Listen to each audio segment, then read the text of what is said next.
So, for the sound check. So, this week has been, like, Summer Games Fest week. Folks off in Liz's neck of the woods checking out the game previews as all the companies converge on the city and show things off. But, y'all looking forward to anything that either was known already or may have just gotten announced? Liz? I mean, I don't pay attention to Game Fest at all, to be honest. Like, Oh, I, but I you did really, see something. I did see something, yes, but I otherwise Oh. don't. I really don't put any time into paying attention into that. It is not really worth my energy. Am I excited for Veronica? Yes, I've been excited for Veronica for like 4 years. And I'm not even surprised that they announced it because I had a feeling Veronica was going to outweigh doing Zero because Veronica is Veronica. And frankly, Zero is kind of meh, Rebecca, Billy, they're kind of like.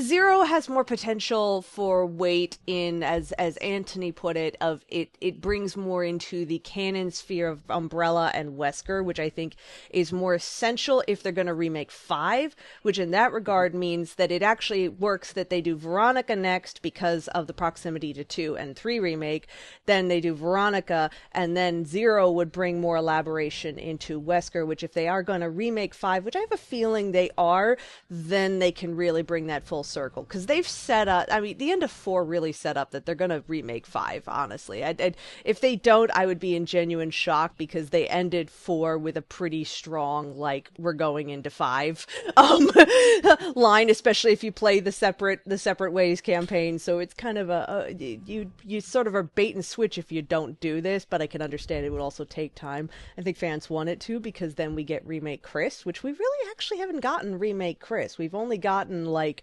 sequels with Chris in it, but we haven't gotten remake. Also, when the fuck am I getting the Requiem DLC that's storyline? Because they've already revealed that there is going to be more story and lore in more of the DLC in Requiem, and they've hinted at shit. That. Yeah, I'm surprised we didn't get a teaser about that this weekend. There was a teaser. They did a teaser instead. Was like the director or the writer or something, basically just doing a Requiem with holding up a sign, being like lore. They did that a couple weeks ago. They just decided we're teasing this a different way, and meanwhile we're gonna throw. It's probably how to keep the rabid fans at bay. Hey, they really want Requiem DLC, and we don't have that ready yet, so throw Veronica at them to calm them down. Feed the fans. What do you make of the fact that they have like dropped the, or not dropped, but they've changed how Claire is apparently going to get herself to Antarctica or wherever that started. Always forget. Honestly, this makes more sense storyline-wise than the original. The original of her somehow getting into an Umbrella facility when you consider who she is. And not like, oh, it's Claire Redfield, but it's like realistically because the remakes have done more to be somewhat logical and consider the reality and the bounds of the world. A little more grounded.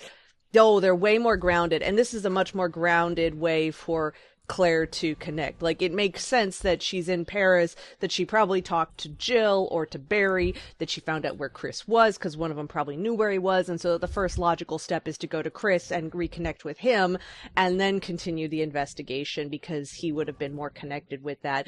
Really, it's kind of unrealistic, the assumption that she's just breaking into an Umbrella facility in Paris by herself without her brother, in the original game. It works with the camp of the time, but it makes more sense for her to actually go and connect with her brother first. Also because that's kind of her core motivation. It's like, always like getting to her brother.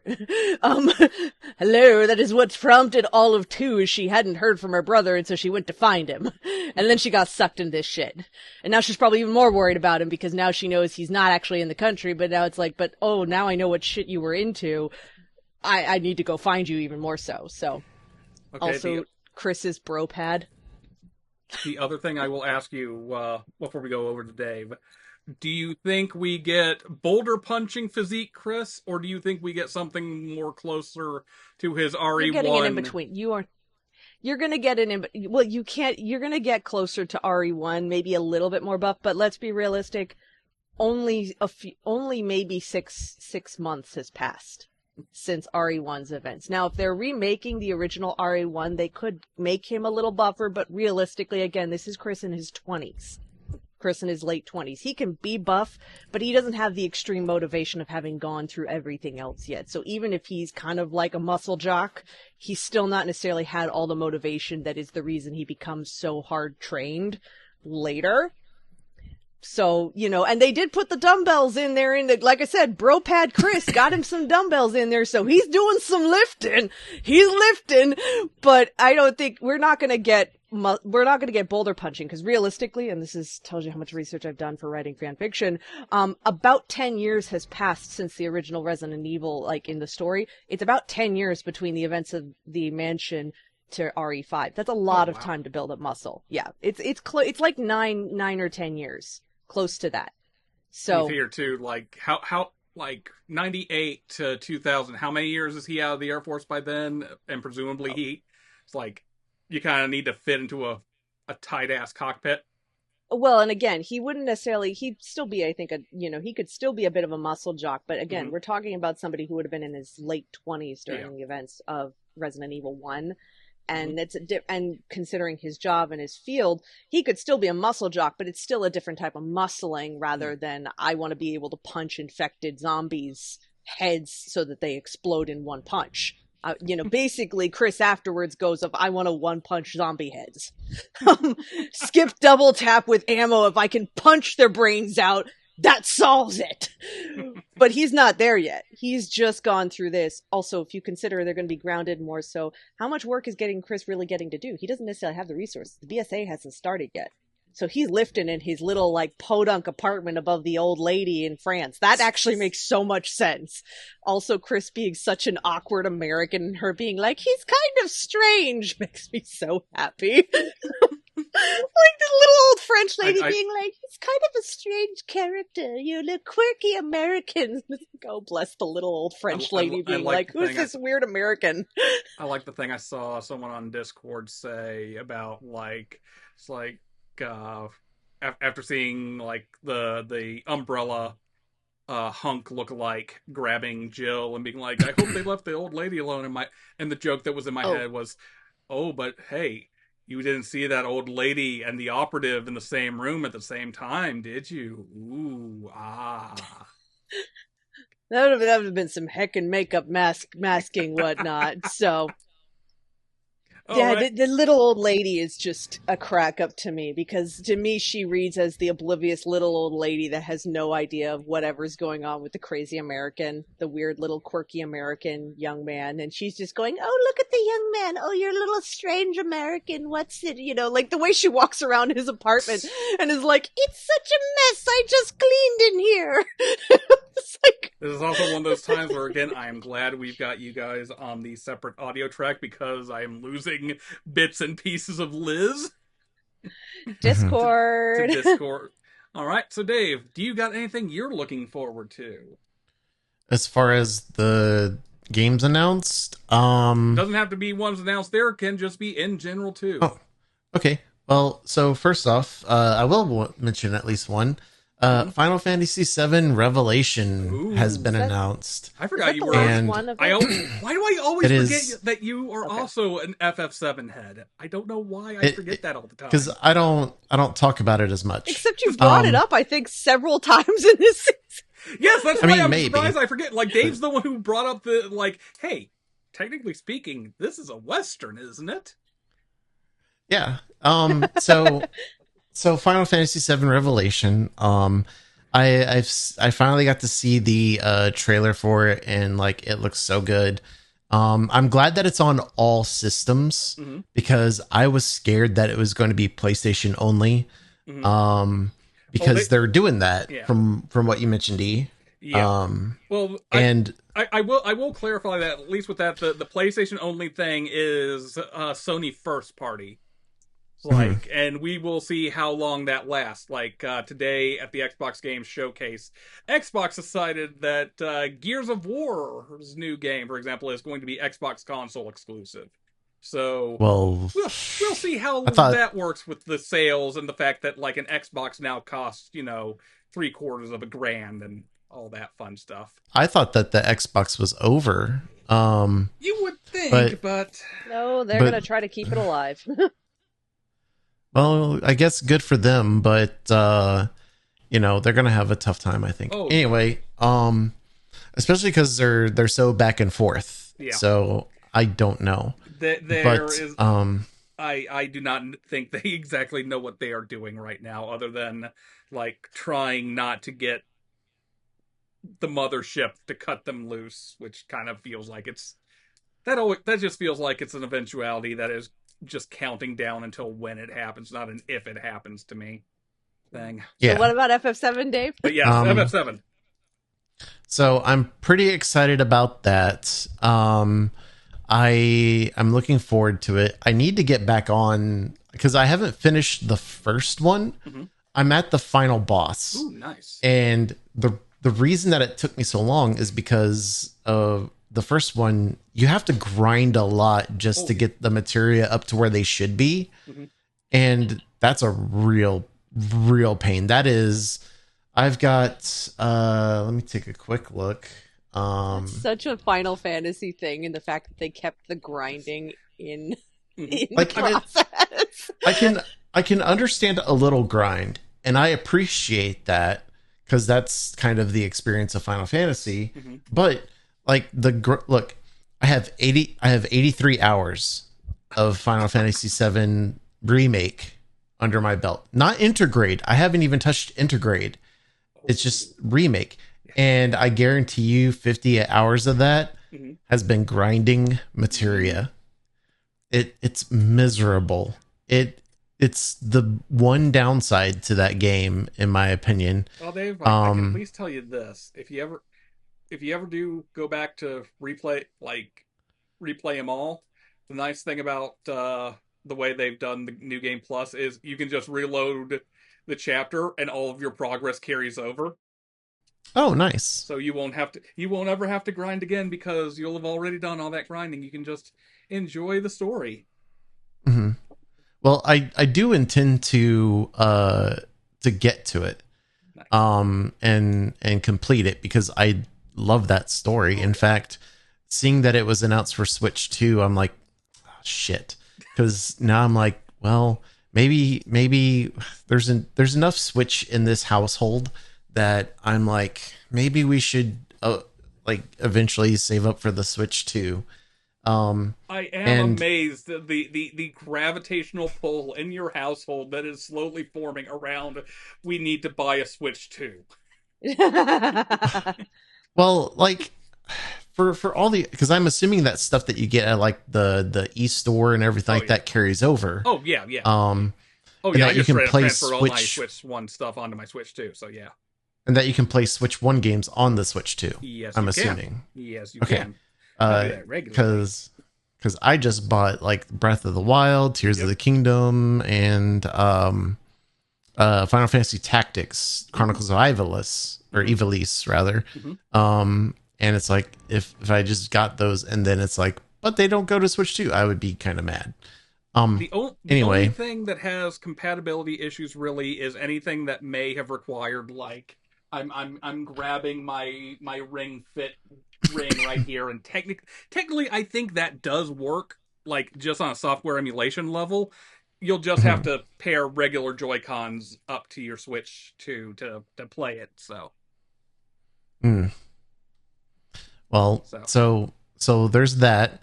And then I just found out that yesterday, mhm. Blasphemous 2 got an update. Oh yeah, I forgot to mention that to you. There's new free DLC. Yep. There's like more bosses and stuff. The downside, at least from the speedrunner perspective, is they patched some of the stuff that they would use to skip things, but they didn't patch something that would break the game as far as like, because So they patched kind of the wrong things. Yeah. there's a quest line that involves getting lumps of gold, and you can screw your game over by like, I think it's like either missing a certain one or collecting a certain one at a certain time rather than like it's weird. Oh, But- that So what is you're my- saying is that I need to my stay away from that hell. quest line because I would fuck that up. Um, Have to redo I the would- whole game. I would say look it up because the line of, getting everything is really fun in that game. Yeah. But yeah, so I got it. I haven't played it yet, but it's something that I'm really looking forward to getting back into because, man, I miss Blasphemous 2 and Blasphemous 1. And yeah. I still love the exchange that I told my coworker when we were talking about something, and he was telling me about what's it, the one that's French and very French, whatever inspired. And I was like, oh, you probably would like Blasphemous. And he goes, what is this? I think I've heard of it. And I explained it to him. And he goes, oh my gosh, that sounds amazing. Just the Yeah. crossover. As soon as I explained it to Matthew, Matthew was like, I think I like the sound of this. Yeah, Do you exactly. enjoy Spanish Catholic guilt? Then we have the game for you. I was gonna say there's Catholic guilt and then there's Spanish Catholic. Yes. Spanish Catholic. Yeah. Yep. Specifically Spanish Catholic. Oh, there's a whole different breed of guilt. Where's my potato? He gave me a corgi ear. Corgi ear old. So As for me, for looking forward to things, I'm definitely looking forward to Revelation. I'm also glad that we. Oh yeah, by the way, do you notice that they finally put the job? They finally put the job system in Final Fantasy VII.